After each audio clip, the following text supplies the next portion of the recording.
യോഗത്തിൻ്റെ അധ്യക്ഷനായിരിക്കുന്ന pastor John Thomas, കോൺഫറൻസിൻ്റെ ജനറൽ കൺവീനറായിരിക്കുന്ന ഡോക്ടർ ജോർസി വർഗീസ്, മറ്റ് കമ്മിറ്റി അംഗങ്ങൾ, ഭാരതത്തിൽ നിന്നും വീടുകളിൽ കടന്ന ദൈവദാസന്മാർ, ഇവിടെയായിരിക്കുന്ന ദേവദാസന്മാർ, സഹോദരി സഹോദരന്മാർ, എല്ലാവർക്കും യേശുക്രിസ്തുവിൻ്റെ വലിയ നാമത്തിൽ എൻ്റെ സ്നേഹവന്ദനം അറിയിക്കുന്നു. ആയുസ്സിൽ ആദ്യമായിട്ടാണ് ഇങ്ങനൊരു കോൺഫറൻസിൽ ഞാൻ സംബന്ധിക്കുന്നത്. പലരും ക്ഷണിച്ചിട്ടുണ്ടെങ്കിലും വരുവാൻ സാധിച്ചിട്ടില്ല. ഇന്ന് വന്ന് സംബന്ധിപ്പാൻ ഈ അവസരം നൽകിയതോർത്ത് ഞാൻ ദൈവത്തെ സ്തുതിക്കുന്നു. അനുഗ്രഹിക്കപ്പെട്ട ആലോചനകൾ ദൈവം നൽകി തന്നു. ഇനാഗുറേഷൻ അഡ്രസ്സിൽ തന്നെ നടക്കേണ്ട കാര്യത്തെക്കുറിച്ച് വ്യക്തമായിട്ട് പറഞ്ഞു. അതിനുശേഷം വലിയവനായ നമ്മുടെ രക്ഷകനെ ഉയർത്തുവാൻ ദൈവദാസനെ കരങ്ങളിലെടുത്തത് കൊണ്ട് ഞാൻ ദൈവത്തെ സ്തുതിക്കുന്നു. 59 വർഷങ്ങൾക്ക് മുൻപാണ് ഞാൻ എൻ്റെ കർത്താവിനെ കണ്ടുമുട്ടിയത്. CSIയിലെ ഉപദേശിയുടെ മകനായി ജനിച്ചു വളർത്തപ്പെട്ട ഞാൻ കലയൂരത്തുള്ള കൊച്ചു യൂണിവേഴ്സിറ്റി കൺവെൻഷൻ ഗ്രൗണ്ടിൽ കടന്നുപോയത് രക്ഷിക്കപ്പെടാനൊന്നുമല്ല, ഉപദേശിയുടെ മോനായതുകൊണ്ട് മാത്രമാണ് പോയത്. എങ്കിലും അന്ന് രാത്രിയിൽ ആ ദൈവദാസൻ എൻ്റെ യേശുവിനെ വരച്ചു കാണിച്ചത് ഇന്നും എൻ്റെ അകത്തിരിപ്പുണ്ട്. ഉപരിപ്ലവമായ ബഹളത്തിൻ്റെ ഇടയിൽ എൻ്റെ ജീവിതത്തെ ഞാൻ സമർപ്പിച്ചതല്ല, പിന്നെയോ കാൽവരുടെ സ്നേഹം എൻ്റെ അകത്ത് ആഴമായി വന്നതുകൊണ്ടാണ്. കഴിഞ്ഞ 59 വർഷവും ഒരു ദിവസവും അല്പസമയെങ്കിലും ഇരുന്ന് എൻ്റെ യേശുവിൻ്റെ കാൽവരി ഓർക്കാത്ത സമയം എൻ്റെ ജീവിതത്തിലില്ല. ഞാനിവിടെ നിൽക്കുന്നെങ്കിൽ എൻ്റെ കുടുംബത്തിൻ്റെ ശ്രേഷ്ഠതയല്ല, എൻ്റെ കർത്താവിനെ സ്നേഹിച്ചത്. 48 വർഷത്തിന് മുമ്പാണ് വേർപാടിൻ്റെ സത്യത്തിന് വേണ്ടി ഇറങ്ങിത്തിരിപ്പാൻ കർത്താവ് എനിക്ക് ഭാഗ്യം തന്നത്. 58 മെയ് മാസം 14-ാം തീയതിയാണ് ഞാൻ സ്നാനപ്പെട്ടത്. നവംബർ 1-ാം തീയതി ഞാൻ വീട്ടിൽ വന്നു. അപ്പച്ചൻ വിളിച്ചുണർത്തി, പെന്തക്കോസ് ഉപേക്ഷിക്കാമോ, അല്ലെ ഇറങ്ങിപ്പോയിക്കോളാൻ പറഞ്ഞു. വെളുപ്പിന് 4:30 മണിക്ക് പടി ചവിട്ടി ഇറങ്ങിയത് ഇന്ന് ഞാൻ ഓർക്കുന്നുണ്ട്. എഴുതി അയച്ചു, നിനക്ക് അപ്പനില്ല, സഹോദരന്മാരില്ല, സഹോദരിമാരില്ല, മടങ്ങി വരരുത്, ഇതൊന്നും എന്നെ ഭാരപ്പെടുത്തിയിട്ടില്ല. ഞാൻ ദൈവത്തിൻ്റെ വചനം അതുപോലെ വിശ്വസിക്കുന്നവനാണ്. വചനം പറയുന്നു, നിന്റെ അപ്പനും അമ്മയും നിന്നെ ഉപേക്ഷിച്ചാലും യഹോവ നിന്നെ ചേർത്തുകൊള്ളുക. കഴിഞ്ഞ 48 വർഷമായിട്ട് 2 വാഗ്ദത്തങ്ങളിലാണ് ഞാൻ നിൽക്കുന്നത്. 4000 ഉണ്ടെന്ന് പറയുന്നു, കുറച്ചുണ്ടെന്ന് പറയുന്നു, 365 ഉണ്ടെന്ന് പറയുന്നു. 2000 standing on 2 promises God given to me. ഒന്ന്, രാജാക്കന്മാരുടെ മനസ്സ് നീർത്തോടുകിടക്കെ എൻ്റെ മുമ്പിൽ ഇരിക്കുന്നു, തനിക്ക് ഇഷ്ടമുള്ളിടത്തേക്ക് തിരിക്കുന്നു. നിങ്ങളുടെ മനസ്സ്, എൻ്റെ മനസ്സ്, അമേരിക്കയുടെ പ്രസിഡന്റ് ബുഷിൻ്റെ മനസ്സ്, ഇതെല്ലാം എൻ്റെ കർത്താവിൻ്റെ കയ്യിലായിരിക്കുന്നത്. അവന് തിരിക്കാനായിട്ട് കഴിയും. രണ്ടാമത് യേശു പറഞ്ഞു, ഇന്നുള്ളതും നാളെ അടുപ്പിലുള്ള വയലിലെ പുല്ലിനെ എങ്ങനെ ചമയിക്കുന്നെങ്കിൽ അല്പവിശ്വാസി നിങ്ങളെ എത്രയധികം. എന്ത് തിന്നും എന്ത് ഉടുക്കും എന്നുള്ളത് വിചാരപ്പെടരുത്. ജാതികൾ ഇവയൊക്കെ അന്വേഷിക്കുന്നു, സ്വർഗസ്ഥനായ നിങ്ങളുടെ പിതാവ് ഇവ നിങ്ങൾക്ക് ആവശ്യമെന്നറിയുന്നു. ഒന്നാമതിൻ്റെ രാജ്യവും നീതിയും അന്വേഷിക്കുക, അതോട് ഇതൊക്കെ നിങ്ങൾക്ക് നൽകി തരാമെന്ന് പറഞ്ഞ അവർ ഒറ്റ വാഗ്ദത്തം എന്ത്, എൻ്റെ ആവശ്യം എന്തെന്ന് അറിയുന്നവനായ ഒരു കർത്താവ്. He knows what I need, He knows when I need, He knows how much I need. ഇതറിയാമെന്നുണ്ടെങ്കിൽ ഓർമ്മപ്പെടുത്തേണ്ട ആവശ്യമില്ലെന്ന് പോലും വിശ്വസിക്കുന്നതും കൂടെയാണ് ഞാൻ. കാരണം എൻ്റെ പിതാവ് എനിക്ക് എന്താ ആവശ്യമെന്നും എപ്പോഴും ആവശ്യമെന്നും എത്ര ആവശ്യമെന്നും അറിയാമെന്നുള്ളത് കൊണ്ട് പ്രിയപ്പെട്ടവരെ ഒന്നും അങ്ങോട്ട് ഓർമ്മപ്പെടുത്തേണ്ട ആവശ്യമില്ല. ഞാൻ വചനം കൊണ്ടിരിക്കുന്ന കാലം തെറ്റിദ്ധരിക്കരുത്. കഴിഞ്ഞ 48 വർഷമായി ഈ 2 വാഗ്ദത്തത്തിലാണ് ഞാൻ നിൽക്കുന്നത്. എൻ്റെ ദൈവം വിശ്വസ്തരെന്ന് ഉറക്കെ ഞാൻ വിളിച്ചു പറയട്ടെ. ദൈവവൈതലേ, നീ ദൈവവചനത്തെ വിശ്വസിക്കണം. മനുഷ്യൻ പറയുന്ന വാക്ക് നീ വിശ്വസിക്കരുത്. ഇതിന് ഒരിക്കലും മാറ്റം വരുത്തത്തില്ലെന്നാണ് ആദ്യമേ വിളിച്ചു പറയാനിടയായി തീർന്നത്. ദൈവവചനം വിശ്വസിക്കുവാനും അതിന് പാദമുറപ്പിച്ച് നിൽക്കുവാനും നീ ഒരുങ്ങുമെന്നുണ്ടെങ്കിൽ നിന്നെ ലജ്ജിപ്പിക്കുന്നതിനല്ല എൻ്റെ ദൈവം നിന്നെ ഉറക്കെ വിളിച്ചു പറയുവാൻ എനിക്ക് സന്തോഷമുണ്ട്. പ്രിയപ്പെട്ടവര്, not standing on the promises of the people. മനുഷ്യരുടെ വാഗ്ദത്തങ്ങളിലേക്ക് നീ തലചായിക്കരുത്. അവർ വാക്കുമാറുന്നവരാണ്. എന്നാൽ എൻ്റെ കർത്താവ് ഒരിക്കലും വാക്കുമാറുന്നവനല്ല. അവൻ വിശ്വസ്തനാകയാൽ വിശ്വാസത്തോടെ നിൽക്കുവാൻ ഒരുങ്ങുമെങ്കിൽ വഴി നടത്തുന്നവനാണ് ദൈവം. അമേരിക്ക വരാൻ എനിക്ക് ഇഷ്ടമില്ലായിരുന്നു, ഇംഗ്ലീഷ് അറിയത്തില്ല. എങ്കിൽ 63 ദൈവം എന്നെ അയച്ചു. കപ്പൽ ന്യൂയോർക്കിൽ വന്നു. ഇമിഗ്രേഷൻ പേപ്പറൊക്കെ ഇട്ട് കപ്പീത്താൻ നിന്ന് വാതിൽ മുട്ടിയിട്ട് $10 തന്നു. I never seen $10 in my life. $10 ആയുസ് ഞാൻ കണ്ടിട്ടില്ല. കപ്പിത്താൻ കാശ് കൊടുക്കുമോ ചിന്തിച്ച് യുവർ ഹെവൻലി ഫാദർ നോസ്. രാജാക്കന്മാരുടെ മനസ്സ് എവിടെ ഇരിക്കുന്നു? അവൻ്റെ കയ്യിലിരിക്കുന്നു. തിയറി പ്രസംഗിക്കുകയല്ല പ്രിയപ്പെട്ടവര്. ഗാർലൻഡിലുള്ളതായ ബാപ്റ്റിസ്റ്റ് ബൈബിൾ കോളേജിലാണ് ഞാൻ 63 വന്ന് കയറിയത്. രജിസ്ട്രേഷൻ പ്രസിഡന്റ് ചോദിച്ചതിൻ്റെ വിശ്വാസം എന്തുവന്ന് ഞാൻ പറയും പെന്തിക്കോസിലെ പാസ്റ്ററാണ്. അതോടെ പരിപാടി മുഴുവൻ തീർന്നു. ഞാൻ പെന്തിക്കോസ് കുടുംബത്തിൽ ജനിച്ചതല്ല കേട്ടോ. പെന്തിക്കോസ് എൻ്റെ അകത്ത് ജനിച്ചതാ. അതെൻ്റെ അകത്ത് ജനിച്ചുകൊണ്ട് ഡോളർ കാണുമ്പോൾ വിറ്റ് തിന്നത്തില്ല. Price the Lord. ഉറക്കെ പറഞ്ഞാൽ കൊള്ളാമെന്ന് എനിക്കത്. ദൈവത്തിന്റെ വചനെ നീ അനുഭവിച്ച് അനുഭവങ്ങൾ വിറ്റ് തിന്നുവാൻ ഒരിക്കലും ഇടയായി തീരരുത്. നീ ഇപ്പമായിട്ട് നിൽക്കുമെങ്കിൽ വഴി നടത്തുന്ന ദൈവമാണ് ജീവിക്കുന്ന സാക്ഷിയായിട്ടാണ് ഞാൻ പറയുന്നത്. ബാപ്റ്റിസ്റ്റുകാർ വാതിലെല്ലാം അടച്ചെങ്കിൽ എൻ്റെ ദൈവം എനിക്ക് വാതിലടച്ചില്ല. വിവരിക്കാൻ സമയമില്ലാതെ ഞാൻ അങ്ങോട്ട് കിടക്കുന്നില്ല. അടുത്ത വർഷം ഞാൻ അസംബ്ലീസ് ഓഫ് ഗോഡ് സ്കൂളിൽ വാക്സ് കാച്ചിൽ കടന്നുപോയി. 3 വർഷം കൊണ്ട് തീർത്ത് നാട്ടിൽ പോയ മനുഷ്യനാണ് ഞാൻ. നാട്ടിൽ ചെന്നപ്പോൾ എല്ലാവരും പറഞ്ഞു ഞാൻ വട്ടനാണ്. ഇവിടെ വന്നിച്ച് തിരിച്ചു പോകുന്നത്. ഞാൻ വട്ടനല്ലായിരുന്നു. I am standing in the perfect will of God. ദൈവത്തിന്റെ ഉള്ളിലാണ് ഞാൻ നിന്നത്. 70-ലാണ് ബൈബിൾ സ്കൂൾ തുടങ്ങി. 22 പിള്ളേരുമായിട്ടാണ് തുടങ്ങിയത്. പ്രിയപ്പെട്ടവർ, ഒന്നും കണ്ടുകൊണ്ടല്ല തുടങ്ങിയത്. ദൈവം പറഞ്ഞാൽ എടുത്തു ചാടിയിരിക്കും. ദൈവം പറയുന്നത് എടുത്തു ചാടത്തില്ല. ദൈവശബ്ദം കേൾക്കാതെ ഒരൊറ്റ ചുവട് ഞാൻ വെക്കുകയില്ല. ദൈവം എന്നോട് പറഞ്ഞാൽ സോഴ്സ് ഞാൻ നോക്കുകയില്ല. എൻ്റെ സോഴ്സ് ആരാണെന്ന് ചോദിച്ചാൽ എൻ്റെ കർത്താവാണ്.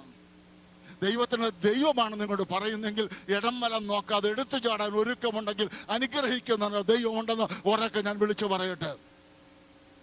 180-ലധികം വിദ്യാർത്ഥികളോട് പഠിക്കുന്നുണ്ട്. ഗേൾസിന് 64 പേരുണ്ട്. ട്രെയിനിങ് സെന്റേഴ്സ് പല ഭാഷകളും നടക്കുന്നുണ്ട്. നേപ്പാൾ വരെ ഒരു ട്രെയിനിങ് സെന്റർ തുടങ്ങിയിട്ടുണ്ട്. ഇതെല്ലാം കർത്താവ് 1991 ഒക്ടോബർ മാസം 29 ആന്ധ്രയിലുള്ളതായ ത്രിപുര ഹോട്ടലിൽ വെച്ച് ദൈവം തന്ന വാഗ്ദത്തത്തിന്റെ അടിസ്ഥാനത്തിലാണ്. ഒന്നിന്റെ അടിസ്ഥാനത്തിലല്ല. അന്ന് പറഞ്ഞു യഹോശാഫാത്തും ഇസ്രായേൽ രാജാവും ഏദോം രാജാവും കൂടെ പ്രവാചകന്റെ അടുക്കൽ ചെന്നു. വെള്ളമില്ലാഞ്ഞപ്പോൾ പ്രവാചകൻ പറഞ്ഞു, താഴ്വരകളിൽ കുഴികൾ കുഴിപ്പീൻ, കാറ്റോ മഴയോ ഇല്ലെങ്കിലും കുഴി കുഴിക്കാനായിട്ട് പറഞ്ഞു. അന്ന് പോലെ ഞാൻ കുഴി കുഴിക്കുക. ഏതിന്റെ അടിസ്ഥാനത്തിൽ? ദൈവ വാഗ്ദത്തത്തിന്റെ അടിസ്ഥാനത്തിൽ. എന്നെ ശ്രദ്ധിക്കുന്ന ദൈവത്തിന്റെ പൈതല്, ദൈവ വാഗ്ദത്തെ മുറുകെ പിടിക്കുവാൻ നിനക്ക് കഴിയുമെങ്കിൽ അനുഗ്രഹിക്കുന്ന ഒരു കർത്താവ് സ്വർഗത്തിലുണ്ട്. അവൻ ഒരിക്കലും കള്ളം പറയത്തില്ല. അവൻ ഒരിക്കലും വാക്ക് മാറത്തില്ല. അത് വിശ്വസിക്കുവാൻ കഴിയുമെങ്കിൽ നീ ദൈവത്തിൽ കാത്തിരിക്കുക. ദൈവത്തെ പറയാൻ വഴി തുറന്നിരിക്കും. എല്ലാം സുഖമായി പോകുന്നു നിങ്ങൾ ധരിക്കരുത്. ഇതുമാത്രം വേദനകളും ഭാരങ്ങളും ഇതിന്റെ പുറകിലുണ്ടെന്ന് നിങ്ങൾക്ക് അറിയാൻ പാടില്ല. എങ്കിലും അഭിമാനത്തോടെ സന്തോഷത്തോടെ നിൽക്കുമ്പോൾ ഞാൻ പറയട്ടെ, 1900-ൽ പരം ശുശ്രൂഷകന്മാർ ലോകത്തിന് വിവിധ ഭാഗങ്ങൾ കർത്താവിനെ സാക്ഷ്യം വഹിക്കുന്നു. അമേരിക്കയിൽ ഉണ്ട് പ്രിയപ്പെട്ടവരെ. ഒരുപാട് നിന്നയും ഒരുപാട് അപമാനവും ഒക്കെ ഞങ്ങൾ എല്ലാവരും കേട്ടവരാണ്. എങ്കിലും വിശ്വസ്തനായ ദൈവം തകരാതെ നിർത്തിയതോർത്ത് ഞാൻ ദൈവത്തെ സ്തുതിക്കട്ടെ. അവൻ്റെ വിശ്വസ്തത ഓർത്ത് ഞാൻ ദൈവത്തെ സ്തുതിക്കുന്നെന്ന് പറഞ്ഞിട്ട് ആ ഭാഗം ഞാൻ അവസാനിപ്പിക്കട്ടെ. സമയം എനിക്ക് ധാരാളമായിട്ട് തന്നിട്ടുണ്ടെങ്കിലും ആ സമയത്തിൽ ഒന്നും കടന്നു വരാൻ ഞാൻ താല്പര്യപ്പെടുന്നില്ല. അപ്പോസ്തല പ്രവർത്തികൾ 4-ാം അധ്യായത്തിൻ്റെ ശ്രദ്ധ ഞാൻ തിരിക്കട്ടെ. അപ്പോസ്തല പ്രവർത്തികൾ 4-ാം അധ്യായത്തിൻ്റെ 29 മുതൽ 30-31 ഞാൻ തന്നെ വായിക്കാം. ഇപ്പോഴോ കർത്താവേ, അവരുടെ ഭീഷണികളെ നോക്കണമേ. സൗഖ്യമാക്കുവാൻ നിന്റെ കൈ നീട്ടുന്നതിനാലും നിന്റെ പരിശുദ്ധ ദാസനായ യേശുവിൻ്റെ നാമത്താൽ അടയാളങ്ങളും അത്ഭുതം ഉണ്ടാകുന്നതിനാലും നിന്റെ വചനം പൂർണ്ണ ധൈര്യത്തോടെ പ്രസ്താവിപ്പാൻ നിന്റെ ദാസന്മാർക്ക് കൃപ നൽകണമേ. ഇങ്ങനെ പ്രാർത്ഥിച്ചപ്പോൾ അവർ കൂടിയിരുന്ന സ്ഥലം കുലുങ്ങി. എല്ലാവരും പരിശുദ്ധാത്മാവ് നിറഞ്ഞവരായി ദൈവവചനം ധൈര്യത്തോടെ പ്രസ്താവിച്ചു. പശ്ചാത്തലങ്ങളിലേക്ക് ദീർഘമായിട്ട് കടക്കുവാൻ ഞാൻ താല്പര്യപ്പെടുന്നില്ല. ഒരുപാട് പറയാൻ പോലും ഒത്തിരി പ്രശ്നമുണ്ട്, അങ്ങോട്ട് കടക്കുന്നില്ല. എന്തായാലും ഭിക്ഷ യാചിച്ചു കൊണ്ടിരുന്ന ഒരു വ്യക്തിയെ സൗഖ്യമാക്കിയ വിഷയത്തോടുള്ള ബന്ധത്തിലുണ്ടായ പ്രതിസന്ധിയാണ് പത്രോസും യോഹന്നാനും അനുഭവിക്കുന്നത്. എല്ലാം നമുക്കറിയാമല്ലോ, അങ്ങോട്ട് ഞാൻ കടക്കുന്നില്ല. എന്നാൽ ആ പ്രതിസന്ധിയുടെ നടുവിൽ യേശുവിനെ കുറിച്ച് അശേഷം പ്രസംഗിക്കരുത്, ഉപദേശിക്കരുതെന്ന് മുന്നറിയിപ്പ് കൊടുത്തവരെ വിട്ടുകഴിഞ്ഞപ്പോൾ, ഒന്നുകൂടെ ഞാൻ പറയാം, യേശുവിനെ കുറിച്ച് അശേഷം സംസാരിക്കരുത്, ഉപദേശിക്കുകയുമരുത്. അത് ശ്രദ്ധിച്ചോണം നിങ്ങൾ. അവർ വന്നിട്ട് തൻ്റെ കൂട്ടുകാരോട് ഈ വിവരം പറഞ്ഞു കഴിഞ്ഞപ്പോൾ അവർ ചെയ്തത് എന്താണെന്നറിയാമോ? ഒരു മനസ്സോട് ദൈവസ്ഥലവർ കൂടി വന്നു. ഇന്ന് നാം അഭിമുഖീകരിക്കുന്ന സകല പ്രശ്നത്തിന്റെയും പരിഹാരം എവിടെയെന്ന് ചോദിച്ചാൽ, ഒരു മനസ്സോടെ ദൈവസ്ഥലം മുട്ടുമുത്തുവാൻ ജനം ഒരുങ്ങുമെങ്കിൽ വിടുവിക്കുവാൻ ദൈവം നമ്പരാൻ കൂടെ ഉണ്ടായിരിക്കും.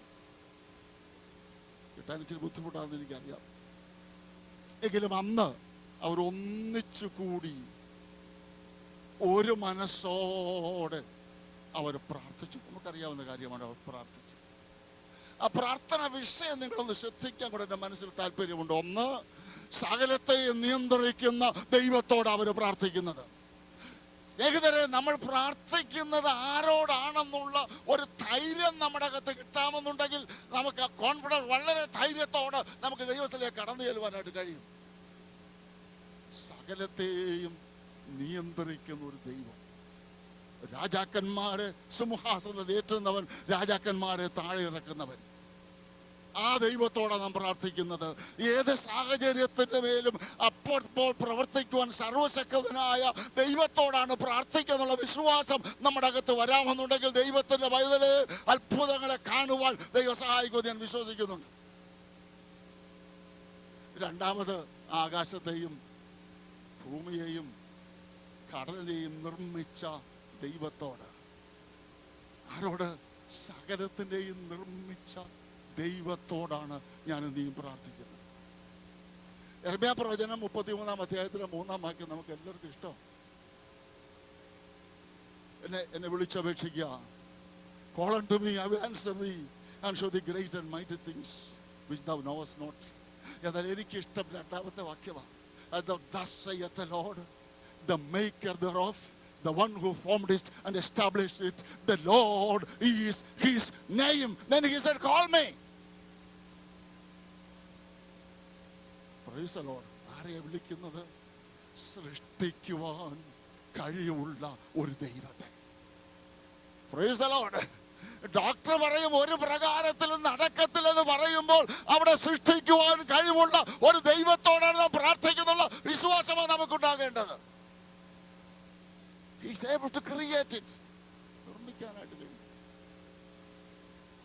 ഞങ്ങളുടെ സഭയിലെ ഒരു സഹോദരൻ അടൂരുള്ള ഒരു ഹോസ്പിറ്റൽ കൊണ്ടുചെന്നപ്പോൾ പേസ് മേക്കർ വെക്കണമെന്ന് പറഞ്ഞുകൊണ്ട് പുഷ്പഗിരിക്ക് വിട്ടു.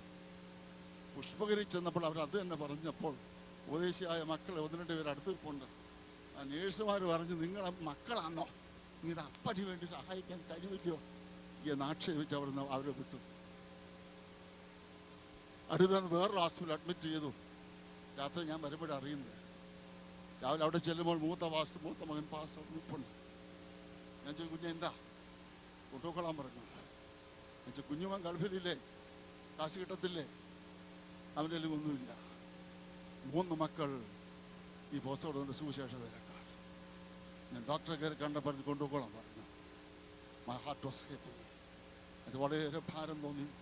ആരെ കയറ്റി ഇരുത്തിക്ക് അടുത്ത ആശുപത്രി കൊണ്ടുപോകാൻ. വൈഫ് മോളി ചോദിച്ചു, പ്രാർത്ഥിക്കുന്നില്ലയോ എന്ന്. എനിക്ക് പ്രാർത്ഥിക്കാനൊക്കത്തില്ല. 3 സുവിശേഷ തിരക്കാർ എന്നെ മുന്നിൽ. ആ കാറിനകത്തോട്ട് കൈയിട്ട് ആ പ്രിയപ്പെട്ടത് കൈവച്ചിട്ട്, എൻ്റെ ദൈവമേ എന്ന് ഞാൻ ഒന്ന് വിളിച്ചതല്ലാതെ ഒരു വാക്ക് പോലും ഞാൻ പ്രാർത്ഥിച്ചില്ല. ഞാൻ വീട്ടിൽ പോവുകയും ചെയ്തു. നിങ്ങൾക്ക് അതിൻ്റെ കാര്യം എന്താണെന്നറിയാമോ? ജോൺ പീറ്ററെ കൊണ്ട് കാണിച്ചപ്പോൾ ജോൺ പീറ്റർ പറഞ്ഞു എക്കോ സ്കാൻ വിടാൻ. 12 എക്കോ സ്കാൻ ചെയ്ത് കഴിഞ്ഞപ്പോൾ എന്താ പറഞ്ഞെന്നറിയാമോ? 27 വർഷത്തിനുമുള്ള പ്രശ്നമല്ലാതെ ആ വ്യക്തിക്ക് ഒരൊറ്റ പ്രശ്നവുമില്ലെന്ന്. ആ ഞായറാഴ്ച അവർ സഭായോഗത്തിലിരുന്നു. ഇന്നും മനുഷ്യൻ ജീവിക്കുന്നു പീസ് മേക്കർ വയ്ക്കാതെ. ഞാൻ പറഞ്ഞത്, സൃഷ്ടിതാവായ ദൈവത്തോടെ ഞാൻ പ്രാർത്ഥിക്കുന്നത്. ഡോക്ടർ വിധി എഴുതി വെച്ചെങ്കിൽ ദൈവത്തിന്റെ വൈതല് നിനക്ക് വിശ്വസിക്കുവാൻ കഴിയുമെങ്കിൽ സൃഷ്ടിതാവായ ദൈവം നിന്റെ അടുത്തുള്ളത് മറക്കരുത്, അവനെയാ വിളിക്കുന്നതെന്ന്. നമ്മൾ ഒത്തിരി പറയാൻ അങ്ങോട്ട് ഞാൻ കിടക്കുന്നില്ല. ഡോക്ടർ പറയട്ടെ, there is no possibility. ഞാൻ പറയാം, there is possibility. Praise the Lord. വൈദ്യശാസ്ത്രം പറയട്ടെ നടക്കത്തില്ലെന്ന്. എനിക്ക് പറയാൻ കഴിയും, നടക്കുമെന്ന്. മരിക്കാനായിട്ട് വിട്ട കേസ് വരെയും ദൈവം നമ്പരാൻ എഴുന്നേൽപ്പിച്ച് 25 വർഷത്തേക്കുള്ള ജീവിപ്പിച്ച ചരിത്രത്തിൽ സാക്ഷിയുടെയാണ് ഞാൻ. രോഗശാന്തി വരപ്രാപ്തനൊന്നുമില്ല. പക്ഷെ ഒന്ന് എനിക്കറിയാം, പ്രാർത്ഥന കേൾക്കുന്ന ഒരു ദൈവം സ്വർഗത്തിലുണ്ട്. പ്രാർത്ഥന കേൾക്കുന്ന ഒരു ദൈവം സ്വർഗത്തിലുണ്ട്. നാം പ്രാർത്ഥിക്കുന്ന ആരോട്? സൃഷ്ടിതാവായ ദൈവത്തോട്.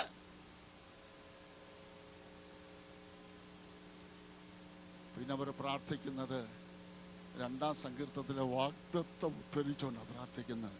ജാതികൾ കലഹിക്കുന്നതും വംശങ്ങൾ വ്യർത്ഥമായി നിരൂപിക്കുന്നതും എന്തെന്ന് എന്ന് പറഞ്ഞാൽ, നീ പ്രാർത്ഥിക്കുമ്പോൾ find A promise from the book.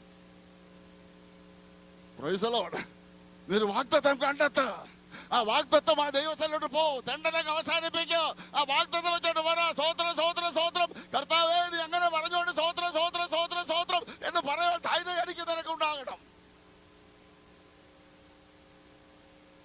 ഞാൻ ഒരിക്കലും ദൈവസന്നിധിയിൽ ചെന്ന് ആവശ്യങ്ങൾ പറയാറില്ല.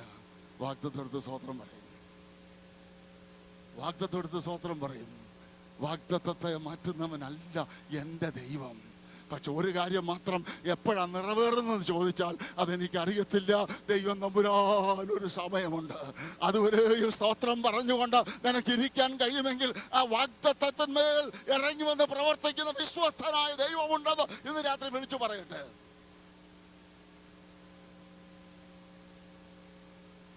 അപ്പോസ്തലൻ പറഞ്ഞ സത്യം നിങ്ങൾ പഠിച്ചു നോക്കണം. പ്രാർത്ഥന എന്നുള്ളൊരു പ്രധാന വിഷയമായിരുന്നു അപ്പോസ്തല പ്രവർത്തികളിൽ. വിവരിക്കാൻ സമയമില്ലാത്തതാണ് ഞാൻ അങ്ങോട്ട് കിടക്കുന്നത്. എന്നിട്ട് അവരുടെ പ്രാർത്ഥന നിങ്ങൾ ശ്രദ്ധിക്കണം. ശത്രുത്വം അല്ലെങ്കിൽ പ്രതികൂലം മാറ്റാൻ അവർ പ്രാർത്ഥിച്ചില്ല. ഇല്ല. സംരക്ഷണം അവർ ചോദിച്ചില്ല. ശത്രുക്കളുടെ മേൽ ന്യായവിധി പകരാൻ അവർ പ്രാർത്ഥിച്ചില്ല. അവരെന്താ പ്രാർത്ഥിച്ചത്? ആ സാഹചര്യത്തിന് നടുവിൽ നിന്നുകൊണ്ട് സുവിശേഷം അറിയിക്കുവാനുള്ള ശക്തിക്ക് വേണ്ടി അവർ പ്രാർത്ഥിച്ചു. Praise the lord. പ്രതികൂലം മാറ്റാനായിരിക്കും ഞാനും നീയും പ്രാർത്ഥിക്കുന്നത്. അങ്ങനെയല്ല, പ്രതികൂലത്തിന്റെ നടുവിൽ നിൽക്കുവാനുള്ള ദൈവകൃപയ്ക്ക് വേണ്ടി പ്രാർത്ഥിക്കുക.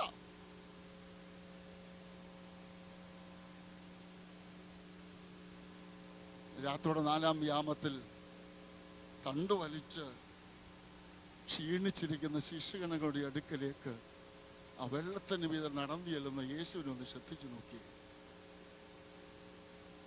കടലിനെയും ഓളത്തെയും തിരമാലയെയും യേശു ശാസിച്ചില്ല. യേശു എന്താ പറയുന്നത്? ധൈര്യപ്പെടുവീൻ, ഞാനാകുന്നു, പേടിക്കേണ്ട. ഇത് പറയുമ്പോൾ എന്താണ്? കാറ്റിങ്ങനെ അടിക്കുകയാണ്, തിരമാല അടിക്കുകയാണ്, ബോട്ട് അങ്ങോട്ടും ഇങ്ങോട്ടും ആടുകയാണെങ്കിലും അവൻ എന്താ പറയാനുള്ളത്? അത് അടിക്കോട്ടെ.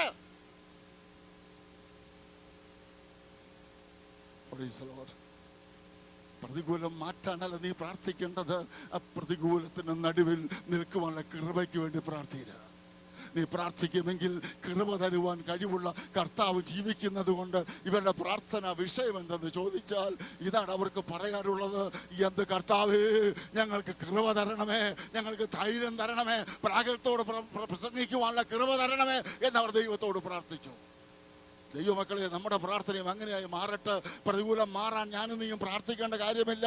അത് അയച്ച ദൈവം അതിന്റെ പുറകിലുണ്ട്. നിന്നെ സഹായിപ്പാൻ തക്കവണ്ണം ദൈവമായ കർത്താവ് വിശ്വസ്തനാണ്. അവൻ അറിയാതെ ഒന്നും സംഭവിക്കത്തില്ല. നമ്മൾ ഓർക്കൊള്ളുക. ഇതിന്റെ എല്ലാ ക്ലാസ്സിൽ കൂടെ പ്രിയ ദേവദാസൻ സംബന്ധിച്ച് ഇതൊക്കെ കടന്നുപോയ പാർട്ടിയാണ് ഞാൻ കൂടെ. അതുകൊണ്ടുകൂടെയാണ് ഞാനീ പറയുന്നത്. അവിടെ എല്ലാം ഞാൻ നിൽക്കുവാൻ കാരണം എന്തെന്ന് ചോദിച്ചാൽ 1000 ദൈവജനങ്ങൾ പ്രാർത്ഥിച്ചു. എന്നെ നിലനിർത്തിയതോർത്ത് ഞാൻ ദൈവത്തെ സ്തുതിക്കട്ടെ.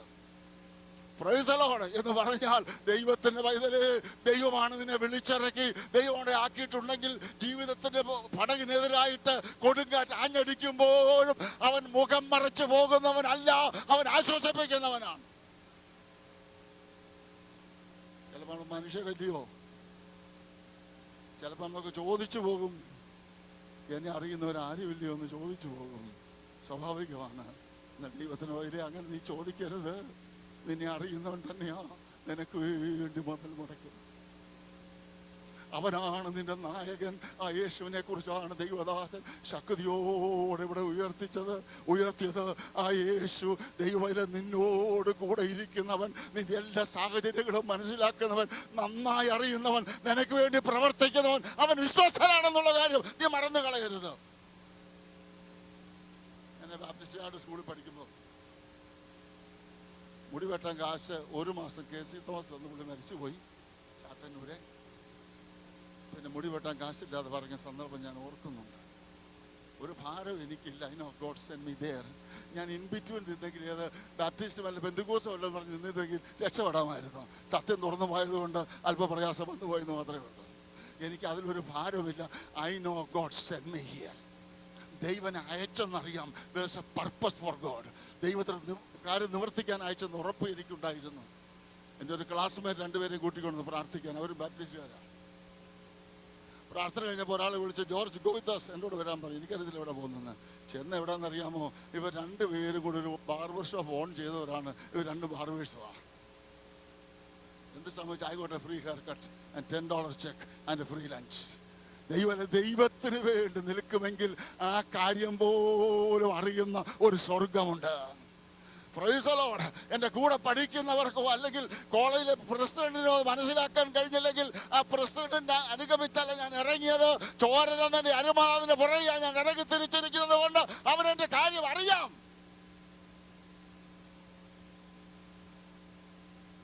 Stand here and take time, share that. I'm not going to do that. ദൈവത്തിന്റെ പൈതലേ, നീ വേദനിക്കുമ്പോൾ, നിന്റെ ചൂട് കണ്ണുനീർ താഴെ വരുമ്പോൾ, അത് കണ്ടുകൊണ്ടിരിക്കുന്ന എൻ്റെ യേശു എവിടെ ഉണ്ടെന്നറിയാമോ? എൻ്റെ പിതാവിൻ്റെ വലഭാഗത്ത്. ഇറങ്ങി തിരിച്ചോ. അവൻ പിതാവിൻ്റെ വലഭാഗത്ത് ഒരു അഡ്വക്കേറ്റായി അവിടെ ഇരിപ്പുണ്ട്. പിതാവേ, എൻ്റെ മകൻ വേദനിക്കുന്നു, സഹായിക്കണമേ എന്ന് പറഞ്ഞുകൊണ്ട് മധ്യസ്ഥനിക്കുന്നൊരു കർത്താവ്. വൈകിട്ടൊരു മാർത്തോമാക്കാരൻ തന്നെ വീട്ടിലോട്ട് വിളിച്ചു. ഇത് പ്രാർത്ഥിക്കാൻ പേർഷ്യയിൽ നിന്ന് വന്നതാ, ആരും അറിയത്തില്ലല്ലോ. ഇറങ്ങിയപ്പോൾ ഒരു സാക്ക് കൈ കൊടുത്തു. വീട്ടിൽ കൊണ്ട് തുറന്നപ്പോൾ 12 ഇഞ്ചിന്റെ ഒരു സ്കെയിലും 2 പെൻസിലും ഒരു പാൻറിന് തുടിയും ഒരു ഷർട്ടിന് തുടിയും.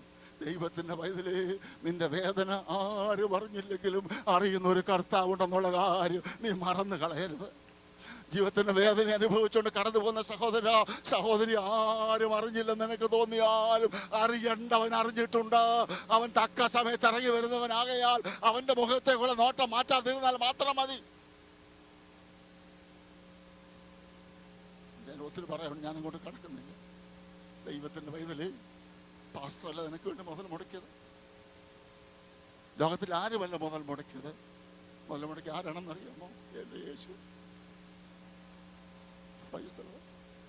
അവനെ ശബ്ദം കേട്ട് ഇറങ്ങി തിരിച്ചത്. പ്രശ്നമുണ്ട്, ഭാരമുണ്ട്, നെടുവീർപ്പുണ്ട്, നിരാശയുണ്ട്. അവിടെ ഒന്നും നീ പതറി പോകരുത്.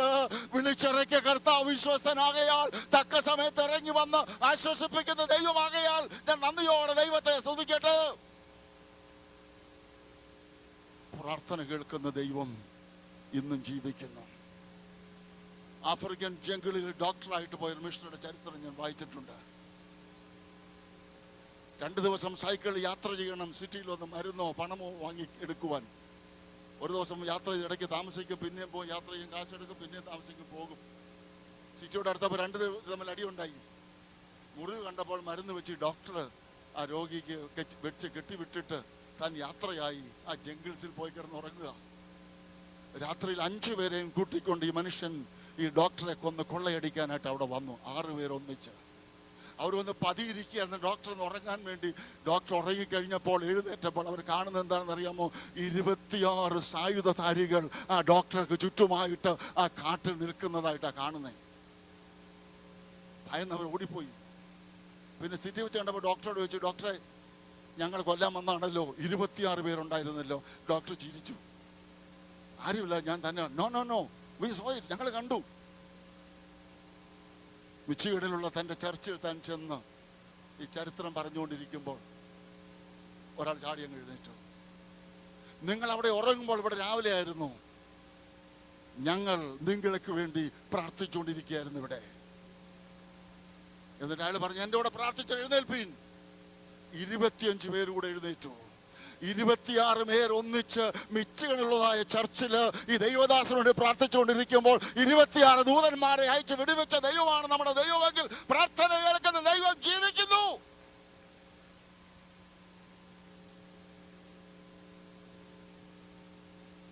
വിശ്വസിക്കാൻ നിനക്ക് കഴിയുമോ? വിശ്വസിക്കാൻ കഴിയുമോ?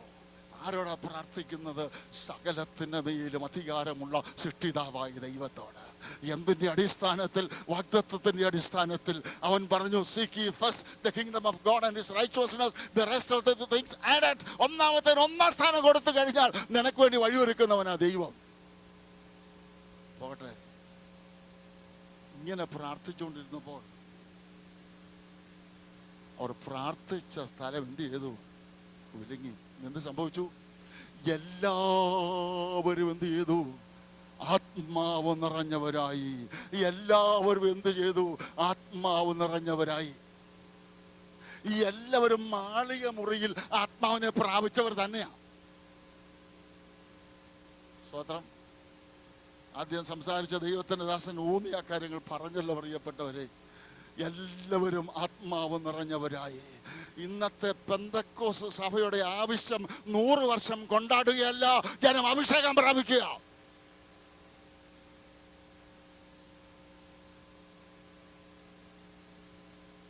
ഞാൻ ഒരിക്കൽ ഒന്ന് രണ്ടിടത്ത് പറഞ്ഞു, ബ്രദറുകാരുടെ ഇടയിൽ പെന്തക്കോസുകാരില്ല. ഉണ്ടോ? ഞാൻ ഇന്നെ പ്രസംഗിക്കുന്നു, ഞാൻ നാളെ ഇല്ല കേട്ടോ. ബ്രദറുകാരുടെ ഇടയിൽ ആരില്ല? പെന്തക്കോസുകാരുടെ ഇടയിൽ ആരേ ഉള്ളൂ?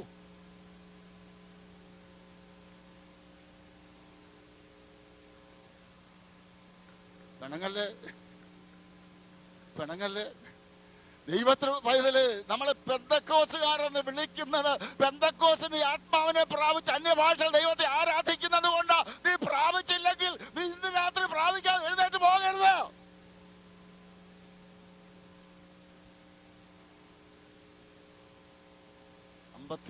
നവംബർ മാസം 12 രാത്രി 9:30 മണിക്ക് പ്രാപിച്ച ആത്മാവാണ്. ഈ 48 വർഷമായി ആത്മാവ് ദൈവത്തെ ആരാധിപ്പാൻ കർത്താവ് എനിക്ക് കൃപ തന്നു. കുളിക്കുമ്പോൾ അന്യഭാഷ പറയുന്നവനാ ഞാൻ. പ്ലെയിനിൽ യാത്ര ചെയ്യുമ്പോൾ അന്യഭാഷ പറയുന്നവനാ ഞാൻ. കാറിൽ ഓടിക്കുമ്പോൾ അന്യഭാഷ പറയുന്നവനാ ഞാൻ. ഉറക്കത്തിൽ അന്യഭാഷ പറയുന്നവനാ ഞാൻ. അത് മറ്റാഴം നന്മയ്ക്കല്ല, എന്റെ അകത്തെ മനുഷ്യൻ ശക്തിയോടെ ബലപ്പെടുവാൻ ഞാൻ അന്യഭാഷ ദൈവത്തെ ആരാധിച്ചിരിക്കും.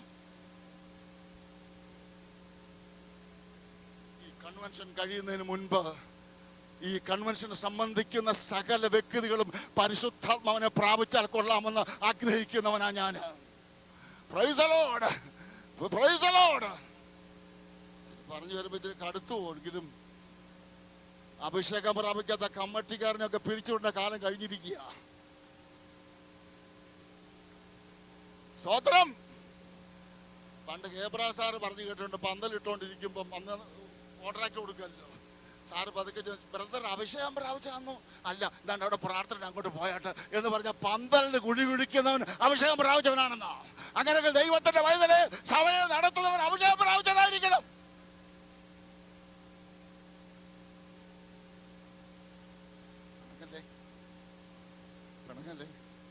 പെണ്ണങ്ങാൽ എനിക്കൊന്നുമില്ല. ഞാൻ പോവാ. ഞാൻ പറഞ്ഞു എന്റെ കൊതി ഞാൻ പറയട്ടെ. ഞാൻ വിമർശനമല്ല, എന്റെ അന്തരാത്മാവിലെ കൊതി പറയട്ടെ.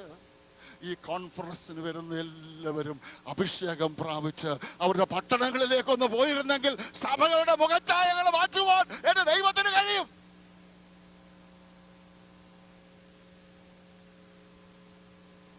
മാളിക മുറിയിൽ അഭിഷേകം പ്രാപിച്ചവർ ഇവരെല്ലാവരും അഭിഷേകം പ്രാപിച്ചു. വീണ്ടും മാളികമുള്ള അഭിഷേകം പ്രാപിച്ചവർ വീണ്ടും അഭിഷേകം പ്രാപിച്ചു.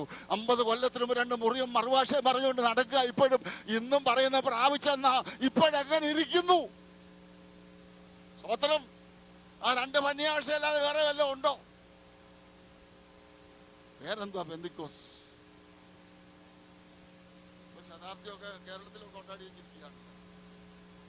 മുമ്പ് ഇതെന്ന ഒരെണ്ണം പോലെ അഭിഷേകം പ്രാപിച്ചതല്ല. ഇവിടെ പലപ്പോഴും അങ്ങനെ മുമ്പ് നിൽക്കുന്നവർ ആരും അഭിഷേകം പ്രാപിച്ചല്ല, സഭ ഭരിക്കാൻ നടക്കുക. ഉപദേശിക്ക് മൂക്കേറിടാൻ.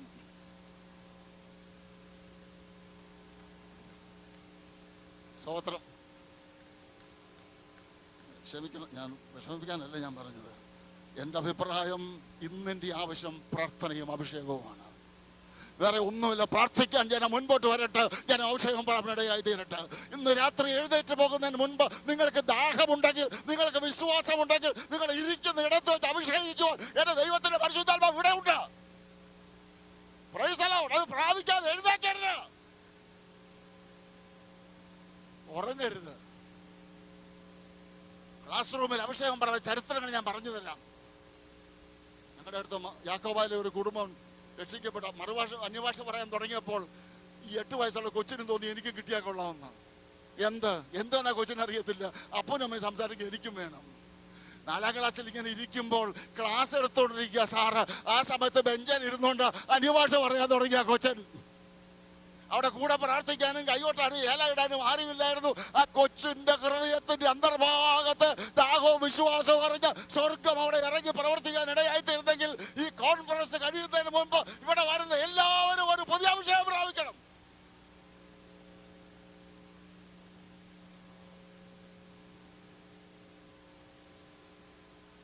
ഞാൻ അഭിഷേകത്തെ ഓർത്ത് ദൈവത്തെ സ്തുതിക്കട്ടെ. അഭിഷേകമാണ് ഈ 48 വർഷം എന്നെ നിർത്തിയത്. വേറെ ഒന്നുമില്ല. അഭിഷേകം പ്രാപിക്കാത്തവരെ പ്രാപിക്കാതെ എഴുന്നേറ്റ് പോകരുത്. എഴുന്നേറ്റ് പോകരുത്. ഈ കോൺഫറൻസ് കഴിയുന്നതിന് മുൻപ് നീ ഇരുന്ന് പ്രാപിക്കണം. Price the Lord. പ്രാപിച്ചെന്നും പറഞ്ഞ് എഴുന്നേറ്റ് പോയാൽ ഒക്കത്തില്ല. നീ പ്രാപിക്കണം. അന്യഭാഷ നിറയപ്പെട്ട് കഴിഞ്ഞാൽ എല്ലാവരും ആത്മാവ് നിറഞ്ഞവരായി എല്ലാവരും ദൈവവചനം ശക്തിയോടെ പ്രസംഗിച്ചു.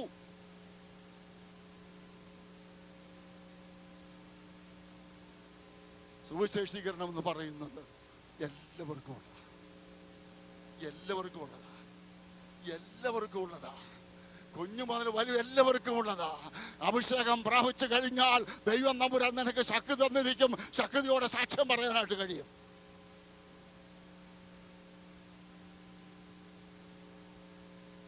എല്ലാവരും ആത്മാവ് നിറഞ്ഞവരായി. താഴെയുള്ള ബാക്കി വീട്ടിൽ നിങ്ങൾ വായിച്ചാൽ 3 പ്രത്യേക ഗുണം അവിടെ ഉണ്ടായിട്ടുണ്ട്. ഒന്ന്, church was unified, church was magnified, church was multiplied. അവരുടെ ഏകഹൃദയവും ഒരു മനസ്സുള്ളവരായി തീർന്നു എന്ന് പറഞ്ഞാൽ ഒരു പരിശുദ്ധാത്മാവിന്റെ പ്രവൃത്തി നമ്മുടെ സഭയിൽ നടക്കാമെന്നുണ്ടെങ്കിൽ കമ്മിറ്റി കൂടേണ്ട കാര്യമില്ല, കമ്മീഷൻ വരേണ്ട കാര്യമില്ല, പ്രശ്നം തീർക്കാൻ ആരും വരേണ്ട കാര്യമില്ല. അവിടെ തന്നെ തീർന്നിരിക്കും. സ്വത്രം പേടിക്കൊന്നും വേണ്ട. സ്വത്രം പറയാം കേട്ടോ. ഞാൻ കൈവഹിച്ച സ്വത്രം പറയിപ്പിക്കൊന്നുമില്ല. അതിനെ പേടിക്കുകയും വേണ്ട. എന്ന് പറഞ്ഞാൽ ദൈവത്തെ പരിഹാരം പ്രാർത്ഥന. രണ്ടാമത് അഭിഷേകം പ്രാപിച്ചു കഴിഞ്ഞാൽ പ്രശ്നം തന്നെ തീർന്നിരിക്കും. ആത്മാവിന്റെ നടത്തിപ്പിലാണല്ലോ കാര്യം വരുന്നത്. അവിടെ വരുമ്പോൾ സഭ മാഗ്നിഫൈ ചെയ്യാനിടയായി തീരും. പോലീസ് വരേണ്ടി വരത്തില്ല.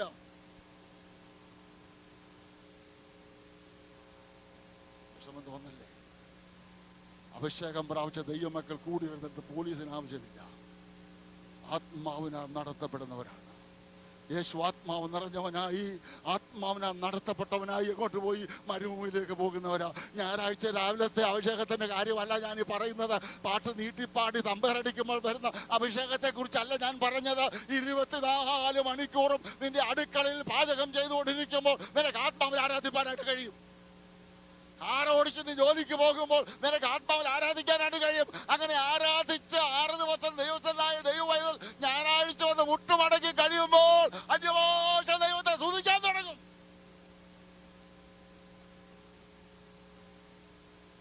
ഞങ്ങളൊക്കെ ഏലൊക്കെ ഇടുന്ന എന്താന്ന് ചോദിച്ചാൽ അടുത്ത ആഴ്ച വരണ്ടേ? 6 ദിവസം ലോകത്തോടും ചേർത്തോടും പല്ലടിച്ച് ക്ഷീണിച്ച് വന്നിരിക്കുന്നു. ഒന്നും ഉണർത്തി വിട്ടില്ലെങ്കിൽ അടുത്ത ആഴ്ച വരികയില്ല. ഞാൻ പാസ്റ്ററാകണ്ട പറയുന്നത് കേട്ടോ.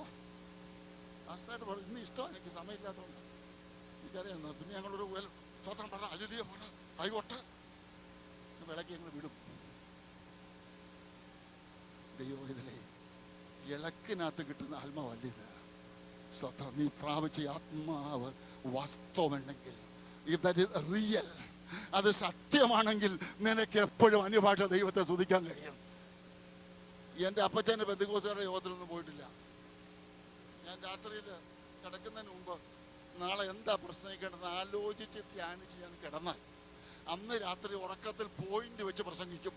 ഉറക്കത്തിന്റെ ഒടുവിൽ കഥന പൊട്ടുന്നത് പോലെ അന്യഭാഷ പറഞ്ഞായിരിക്കും ഞാൻ ഉണരുന്നത്. രാവിലെ അപ്പച്ചൻ വന്ന് ചോദിക്കും, എന്തു അറിഞ്ഞടാ ഇന്നലെ രാത്രി? I was sleeping.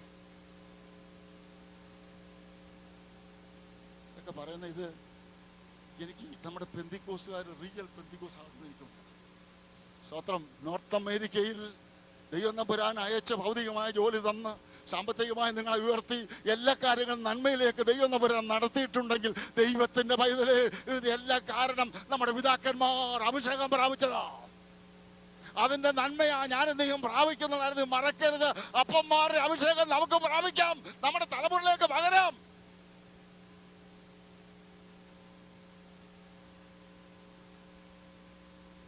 ഒരു കാര്യം കൂടി എടുത്തു പറയുന്നുണ്ട്. അതൊന്നും എല്ലാം സ്വന്തമാണെന്ന് പറഞ്ഞില്ല. ആരും പ്രാപിച്ചു അഭിഷേകം പ്രാപിച്ചു കഴിഞ്ഞത് വിഷമം തോന്നല്ലേ? $1 ഡോളറിൽ കൂടെ സ്വന്തമായിട്ട് കൈവക്കല്ലേ? എത്ര പേരുണ്ട് കൈവക്കല്ലേ? $1 കൂടുതൽ. ഞങ്ങളുടെ അടുത്ത ഒരാളോട് ഞാൻ ചോദിച്ചു, ഇപ്പൊ എത്ര സ്വന്തമായിട്ട്? നോട്ട് 50 പൈസ ബട്ട് 100 പൈസ. 50 പൈസ പിന്നെ എത്ര എടുക്കുന്നത്? 100 പൈസ. അതിന്റെ അർത്ഥം എന്താ? $1. നാട്ടിലെ കാര്യം നോക്കേണ്ട കാര്യമല്ല. ഇതൊന്ന് എണ്ണി നോക്കുമ്പോൾ അറിയാം എത്ര ഒറ്റനോട്ടുണ്ടെന്ന്, അതിന് എത്ര പേര് വന്നെന്നും അറിയാം. എന്നോട് പറഞ്ഞില്ല അവര്, കേട്ടോ. ഇതിന് കുഴപ്പം അഭിഷേകം പ്രാപിച്ചില്ല. അഭിഷേകം പ്രാപിച്ചാൽ പേഴ്സും അഭിഷേകം പ്രാപിക്കും, ചെക്ക് ബുക്കും അഭിഷേകം പ്രാപിക്കും. അഭിഷേകമാണ് ഇതിനെല്ലാം ആവശ്യമായിരിക്കുന്നത്. സ്തോത്രം. ആദ്യ രാത്രിയിലെ ഉടനെല്ലാം കളഞ്ഞെന്ന് എനിക്കറിയാം. ഒരു കുഴപ്പമില്ല പ്രിയപ്പെട്ടവര്. പ്രാർത്ഥനയും അഭിഷേകവുമാണ് ഇന്നത്തെ സഭയ്ക്ക് ആവശ്യം. നമ്മുടെ ലോക്കൽ ചർച്ചുകൾക്ക് ആവശ്യം പ്രാർത്ഥനയാണ്. പ്രശ്നമുണ്ടാകുമ്പോൾ കമ്മിറ്റി കൂടാതെ ഒരുങ്ങേണ്ടത് മുട്ടുമടക്കാൻ ഒരുക്കം വേണം. മുട്ടുമടക്കി ദൈവസ്ഥലിൽ പ്രാർത്ഥിക്കുമെങ്കിൽ കമ്മിറ്റി കൂടാതെ പരിഹാരം തരുവാൻ എന്റെ ദൈവം തമ്പുരാൻ വിശ്വസ്തനാണെന്ന് ഉറക്കെ ഞാൻ വിളിച്ചു പറയട്ടെ. ദൈവം നിങ്ങളോട് സംസാരിക്കും പോവഴിയെല്ലാം. മാത്രവുമല്ല, ആത്മാവിനെ കുറിച്ച് പ്രാപിച്ചു കഴിഞ്ഞാൽ സംഗതി മുഴുവൻ വ്യത്യാസം വരും. നമ്മൾ വന്നത് കൺസർവേറ്റീവായിട്ടിരുന്ന് പോകുന്നുണ്ട് പ്രിയപ്പെട്ടവര്. പന്ത് കളി കാണുമ്പോൾ കൈകൊട്ടത്തില്ലേ? ക്രിക്കറ്റ് കാണുമ്പോൾ കൈകൊട്ടത്തില്ലേ? ക്രിക്കറ്റ് കാണുമ്പോൾ വലിയ ശബ്ദം ഉണ്ടാക്കത്തില്ലേ? അങ്ങനെയെങ്കിൽ ദൈവം ആരോഗ്യത്തോട് നിന്നിവിടെ കൊണ്ട് ഇരുത്തിയെന്നുണ്ടെങ്കിൽ നീ ദൈവത്തെ ഒന്ന് ശബ്ദമെടുത്ത് നിനക്കൊന്ന് ആരാധിച്ചുകൂടായോ? എത്രയോ അപകടങ്ങൾ കണ്ടിട്ടാണ് യാത്ര ചെയ്ത് ഇങ്ങോട്ട് വന്നത്. നിന്റെ കാറിന് പോറൽ പോലും പറ്റാതെ, നിന്റെ ദേഹത്ത് പോറൽ പോലും പറ്റാതെ ആരോഗ്യത്തോടെ ഈ യോഗത്തിന് കൊണ്ടുവച്ചത് എന്തിനാണെന്ന് ചോദിച്ചാൽ നന്ദിയോടെ ദൈവത്തെ ഒന്ന് സ്തുതിക്കുവാൻ.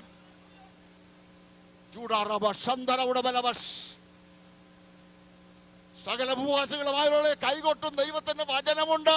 നീ ആശുപത്രിയിൽ പോയി ഷോൾഡറിന് വേദന ഉണ്ടെങ്കിൽ ഫിസിയോതെറാപ്പിക്കാരനെ കാണുന്നതിനേക്കാൾ നീ കൈകൊട്ടി ആരാധിച്ച് ആത്മാവിലൊന്ന് ആരാധിക്കാമെങ്കിൽ വേദന മാറ്റുവാൻ എന്റെ ദൈവത്തിന് കഴിയും.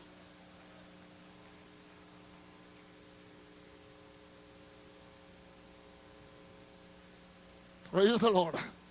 അനുഭവം ഞാൻ പറയുന്നത്, ദൈവത്തിന്റെ പൈതലേ, നീ വന്ന ദൈവത്തെ ആരാധിക്കാൻ, ദൈവത്തെ ആരാധിക്കാൻ നീ അഭിഷേകം പ്രാപിക്കാത്ത വ്യക്തിയാണെങ്കിൽ നിന്റെ ഹൃദയം കർത്താവിലൊന്ന് ഉയരട്ടെ, ഒരു ദാഹം വരട്ടെ, ഒരു വിശ്വാസം വരട്ടെ, നിന്നെ വിട്ടുകൊണ്ട് ആത്മാവിനെല്ലാം നിറയ്ക്കട്ടെ.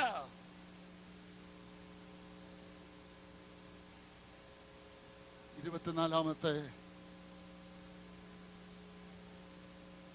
കേരളൈറ്റ് പെന്റിക്കോസ്റ്റിന്റെ കോൺഫറൻസിന്റെ അവസാന ദിവസം വരുമ്പോൾ എല്ലാവരും ആത്മാവും നിറഞ്ഞ് ദൈവത്തെ ആരാധിച്ചിറങ്ങിപ്പോകുവാൻ ഇടയായി തീർന്നിൽ കൊള്ളായിരുന്നുവെന്ന് ആത്മാർത്ഥമായി പ്രാർത്ഥിക്കുന്നവനാ ഞാൻ. ഇതിനെക്കുറിച്ച് പറഞ്ഞ അന്ന് മുതൽ 3 പ്രാവശ്യം ഞാൻ പ്രാർത്ഥിച്ചിട്ടുണ്ട് ദിവസം. എന്നിട്ടാണ് ഞാൻ ഇങ്ങോട്ട് വന്നത്. എനിക്ക് വേറെ ഒന്നും ചെയ്യാനില്ല, എനിക്ക് പ്രാർത്ഥിക്കാൻ കഴിയും. അങ്ങനെയെങ്കിൽ തീർച്ചയായിട്ടും ഇന്ന് രാത്രി തന്നെ ദൈവം തമ്പുരാൻ ചില അത്ഭുതങ്ങൾ നടത്താൻ പോവുകയാണ്. നിനക്ക് അസാധ്യമെന്ന് ലോകം വിധി പറഞ്ഞ് നിന്നിവിടെ കൊണ്ടുവച്ചിരിക്കുന്നെങ്കിൽ ദൈവത്തിന് അസാധ്യമായതൊന്നുമില്ല. വൈദ്യശാസ്ത്രം വിധി എഴുതട്ടെ, മാറ്റി കുറിക്കുവാൻ ഇന്ന് രാത്രി നിനക്ക് വിശ്വാസമുണ്ടെങ്കിൽ എന്റെ ദൈവത്തിന്റെ സാന്നിധ്യം ഇവിടെ ഉണ്ടെന്ന് ഉറക്കെ ഞാൻ വിളിച്ചു പറയട്ടെ. ലോകം പറയട്ടെ നടക്കത്തില്ലെന്ന്, ഞാൻ പറയുന്നത് നടക്കുമെന്ന്. ഏതിന്റെ അടിസ്ഥാനത്തിൽ? വാഗ്ദത്തത്തിന്റെ അടിസ്ഥാനത്തിൽ. ഇതിന് മാറ്റം വരാത്തത് കൊണ്ട് അതുപോലെ നടക്കുമെന്ന് തുറന്നു പറയാനായിട്ട് എനിക്കും കഴിയും. വാക്കുകൾ അവസാനിപ്പിക്കട്ടെ. പ്രാർത്ഥന, അഭിഷേകം, ഈ 2 കാര്യം ഇവിടെ നടന്നിരിക്കണം. ഇവിടെ കഴിഞ്ഞ് വീട്ടിൽ ചെന്നാൽ സംസാരിച്ചുകൊണ്ടിരിക്കാതെ കുറെ നേരം മുട്ടയെന്ന് പ്രാർത്ഥിയില്, കർത്താവേ എനിക്കൊരു പുതിയ അഭിഷേകം തരണമേ, എൻ്റെ വിശ്വാസികൾക്കെല്ലാം പുതിയ അഭിഷേകം തരണമേ, ഈ കടന്നത് എല്ലാവർക്കും അഭിഷേകം നൽകണമേ എന്ന് പറഞ്ഞാൽ നീ ഒന്ന് പ്രാർത്ഥിക്കാൻ തുടങ്ങിയാൽ മുതൽ മുടക്കുമെങ്കിൽ പ്രാർത്ഥന കേൾക്കുന്ന സ്വർഗം ആ പ്രാർത്ഥന കേട്ട് നിന്നെ വിടുവിക്കാനായിട്ട് കഴിയുമെന്നുള്ളത് കൊണ്ട് ആ ചിന്തയോടെ നമുക്ക് കടന്നു വരാം. കർത്താദാസൻ ജോൺ തോമസ് ലീഡ് ചെയ്തുകൊള്ളും എങ്കിൽ ഒരു കാര്യം ഞാൻ പറയട്ടെ, അദ്ദേഹം അന്ന് ചെയ്തുകൊള്ളും. എന്നാൽ നിന്റെ ഹൃദയം ഒന്ന് ഒരുക്കി വെച്ചുകൊണ്ട്, കൈയെല്ലാം ഒന്ന് ലൂസാക്കി കൊടുത്തുകൊണ്ട്, കൈ ഒന്ന് കൊട്ടി വായെടുത്ത് ദൈവത്തെ സ്തുതിച്ച് ഒന്ന് ആരാധിക്കാൻ നിനക്ക് കഴിയുമെങ്കിൽ അഭിഷേകം പ്രാപിച്ച ദൈവത്തിൻ്റെ പൈതല് അന്യഭാഷകളിൽ നിന്ന് ദൈവത്തെ സ്തുതിക്കാനായിട്ട് തുടങ്ങുക. നിന്റെ അടുത്ത് നിൽക്കുന്ന വ്യക്തി അഭിഷേകം പ്രാപിച്ച വ്യക്തി അല്ലെങ്കിൽ നീ അടുത്ത തോളിലോട്ട് കൈയിടുക, അങ്ങോട്ട് പിടിച്ചോളെ സഹോദര യേശുവിനെ അഭിഷേകിക്കുമെന്ന് പറഞ്ഞ് പ്രാർത്ഥിക്കാനായിട്ട് ഒരുങ്ങുമെങ്കിൽ ഇവിടെ കഴിഞ്ഞിറങ്ങി പോകുമ്പോൾ ജനം ആത്മാവിൽ നിറഞ്ഞിറങ്ങി പോകാനിടയായിത്തീരും. ബാക്കി കാര്യം ദൈവദാസൻ ചെയ്തുകൊള്ളും. അവസരം പ്രിയപ്പെട്ടവർക്ക് നന്ദി പറഞ്ഞുകൊണ്ട് ഞാൻ എൻ്റെ വാക്കിലേക്ക്